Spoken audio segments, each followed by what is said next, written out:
नमस्कार दोस्तों, आप सब लोगों का स्वागत है हमारे YouTube चैनल में।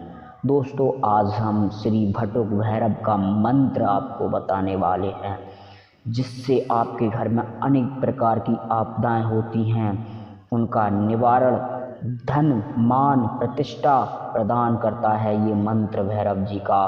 दोस्तों, आपके दुश्मन अनेक हो चुके हैं, उन्हें समाप्त करने के लिए और आपको लोगों में प्रेम बढ़ाने के लिए और आपके ऊपर तांत्रिक क्रियाओं को समाप्त करने के लिए इस भैरव मंत्र का आप प्रयोग करें और लाभ उठाएं। दोस्तों, ये भैरव मंत्र अत्यंत प्रभावशाली है। दोस्तों, इसकी साधना 7 दिन तक की जाती है, परंतु 7 दिन तक करने में आपको एक ही समय भोजन करना होता है, वो भी मीठा भोजन शाम को।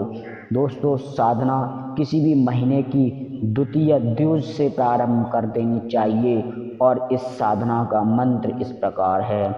ओम ह्रीं भटुकाय अदपरूपणाय कुरकुर बटुकाय ह्रीं। दोस्तों, इस मंत्र का जाप करें और लाभ उठाएं।